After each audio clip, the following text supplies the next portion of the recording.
오늘도 말씀 드셨습니까? 말씀 김윤석입니다. 오늘은 마태복음 16장 13절에서 28절까지 말씀을 가지고 함께 은혜를 나누겠습니다.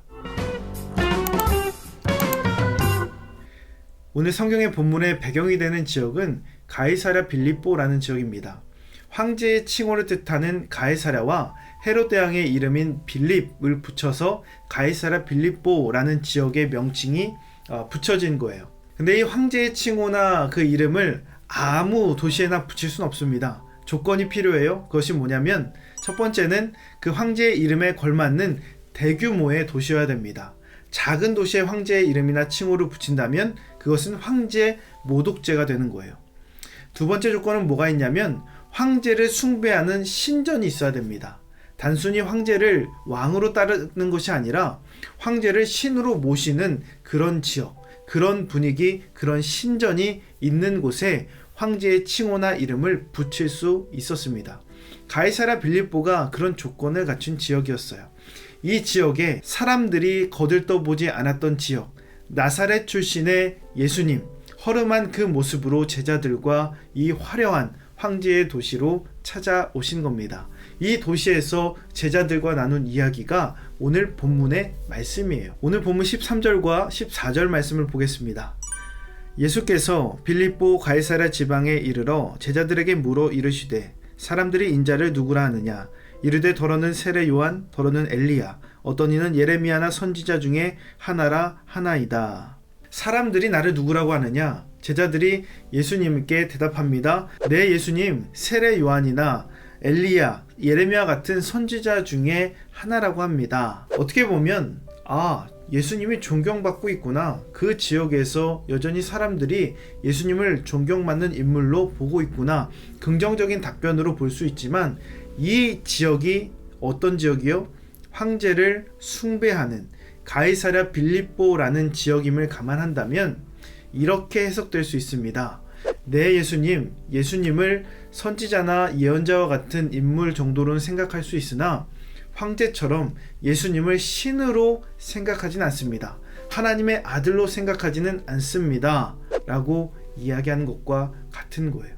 예수님을 통치자로 인정하지 않습니다. 예수님을 구원자로 인정하지 않는 거예요. 이런 상황 속에서 예수님은 다시 한번 제자들과 그리고 오늘 우리에게 질문을 던지십니다. 너희는 나를 누구라고 하느냐? 예수님의 이 질문에 베드로가 이렇게 고백합니다. 16절 말씀. 시몬 베드로가 대답하여 이르되 주는 그리스도시요 살아계신 하나님의 아들이시니이다. 아주 유명한 말씀이죠. 우리가 예수님의 질문에 정확하게 대답하기 위해서는 정확한 신앙 고백이 필요하다는 거예요. 정확한 신앙 고백.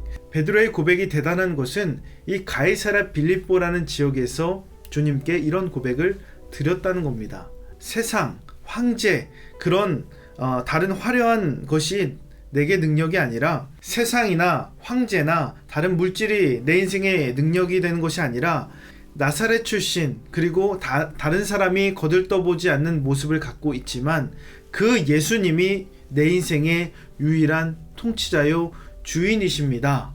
라는 그 고백이 베드로의 고백 속에 담겨져 있는 겁니다.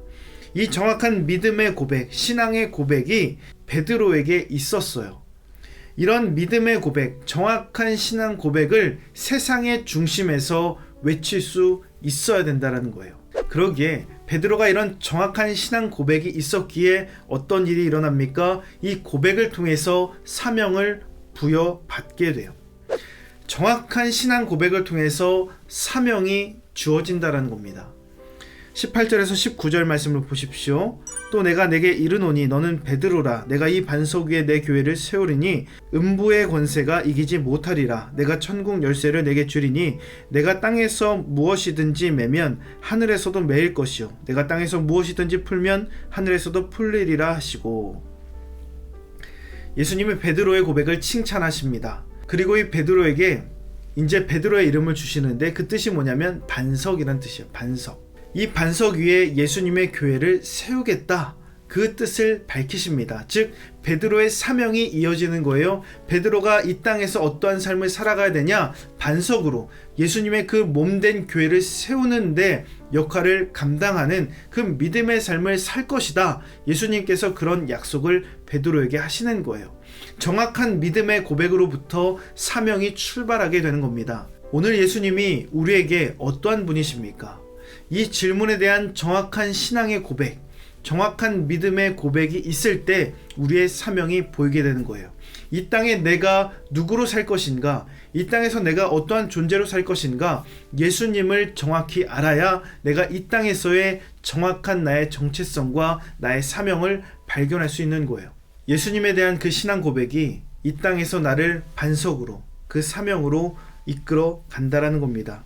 여러분은 예수님을 향한 정확한 신앙 고백이 있으십니까? 예수님을 향한 정확한 믿음의 고백이 있으십니까? 그 믿음의 고백을 통해서 내 인생의 방향이 결정되고 내 인생의 사명이 결정된다는 것을 우리가 꼭 기억하고 오늘 하루도 주님이 원하시는 대로 살아가는 저와 여러분 되시기를 주님의 이름으로 축원합니다.